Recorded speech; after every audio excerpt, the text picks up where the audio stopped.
بسم اللہ الرحمن الرحیم۔ ناظرین کرام، اس ویڈیو میں ہم اسلام کی اولین تربیت گاہ دار ارقم اور اس کے مالک جناب ارقم کے بارے میں گفتگو کریں گے۔ اسلام کی اولین تربیت گاہ دار ارقم السابقون الاولون میں حضرت ارقم کا نمبر 7واں ہے۔ ان کے اس مکان میں کیا خصوصیت تھی کہ اسے دعوت ایمانی کے خفیہ مرکز کے طور پر منتخب کیا گیا؟ اس سلسلے میں اگرچہ تاریخ خاموش ہے، تاہم غور کرنے سے چند وجوہات سمجھ میں آتی ہیں۔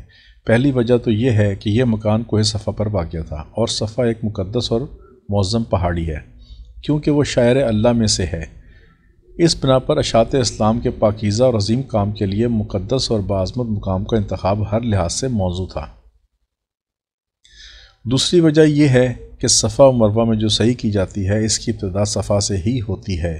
اس مناسبت سے تبلیغ دین کی جو سعی ہو رہی تھی، اس کا آغاز بھی صفا سے کرنا نہایت ہی مناسب تھا۔ تیسری وجہ یہ ہے کہ پہاڑی پر ہونے کی وجہ سے یہ مکان خفیہ تحریک کے لیے بہترین مقام تھا، کیونکہ بلندی سے دشمنوں پر نظر رکھی جا سکتی تھی، جبکہ مخالفین نشیب میں ہونے کی وجہ سے اندرونی سرگرمیوں سے آگاہ نہیں ہو سکتے تھے۔ وجہ کچھ بھی ہو، بہرحال یہ مکان اس سعادت سے بہرہ مند ہوا کہ اللہ کا حبیب 3 سال تک اس میں رشد و ہدایت کی محفلیں سجاتا رہا اور اپنے اصحاب کے دلوں کو فرامین الہیہ سے گرماتا رہا۔ ان 3 برسوں میں ایمان والوں کی تعداد 39 ہو گئی۔ پھر ایک اور بلند اقبال شخص اس جماعت میں شامل ہوا تو تعداد 40 ہو گئی، اور 40واں ایسا جیلہ نکلا کہ اس نے حلقہ بگوش اسلام ہوتے ہی اعلان کر دیا، آج سے خفیہ عبادت کا سلسلہ ختم، اب صحن حرم میں سرعام عبادت ہوا کرے گی۔ یہ تاریخ ساز اعلان کرنے والا انسان عمر بن خطاب رضی اللہ تعالیٰ عنہ تھے۔ انہیں دربار رسالت سے فاروق کا لقب عنایت ہوا۔ اس کے بعد اعلانیہ عبادت شروع ہو گئی اور کسی کو دم مارنے کی مجال نہ ہوئی۔ اب چونکہ دار ارقم کی کوئی خاص ضرورت نہ رہی تھی، اس لیے حضرت ارقم نے فراغت کے ان لمحات کو غنیمت جانا اور عرض کیا، یا رسول اللہ صلی اللہ علیہ وسلم، بیت المقدس جانا چاہتا ہوں۔ بیت المقدس؟ وہاں کیا کام ہے؟ کیا تجارت کرنے کا ارادہ ہے؟ جانب عالم صلی اللہ علیہ وسلم نے حیرت سے پوچھا۔ نہیں یا رسول اللہ صلی اللہ علیہ وسلم، حضرت ارقم نے جواب دیا، تجارت کے لیے نہیں بلکہ اس مسجد میں نماز ادا کرنے کے لیے جانا چاہتا ہوں۔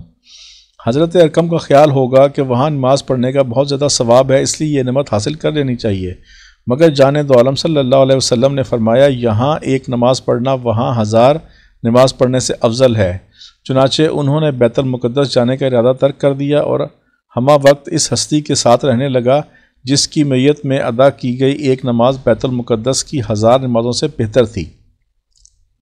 چونکہ اشاعت اسلام کا ابتدائی کام دار ارقم میں ہوا تھا، اس وجہ سے اس مکان کا لقب دار الاسلام ہو گیا۔ یہ لقب بہت بڑا اعزاز تھا، اور حضرت ارقم نے اس اعزاز کو تا ابد برقرار رکھنے کے لیے یہ انتظام کیا کہ مرتے دم وصیت فرما گئے، یہ مکان صدقہ ہے، یعنی وقف ہے، نہ اسے بیچا جا سکے گا، نہ اس میں وراثت جاری ہو سکے گی۔ چنانچہ حضرت ارقم کی اولاد اس وصیت پر عمل پیرا رہی، تاکہ عباسی حکمران منصور کے زمانے میں امام حسن علیہ السلام کے پوتے محمد نے خلیفہ منصور کے خلاف تحریک شروع کی تو حضرت ارقم کے پوتے عبداللہ نے اس تحریک کا ساتھ دیا۔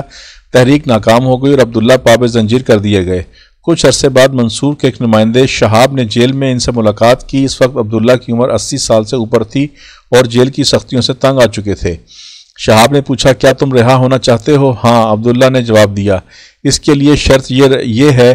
شہاب نے کہا کہ دار ارقم میں تمہارا جو حصہ ہے وہ مجھ پر فروخت کر دو، کیونکہ امیر المومنین منصور کو خریدنا چاہتے ہیں، مگر وہ تو وقف ہے۔ عبداللہ نے کہا، علاوہ ازیں اس میں میرے علاوہ اور بھی ورثہ شریک ہیں، تم صرف اپنے حصے کی ذمہ دار ہو۔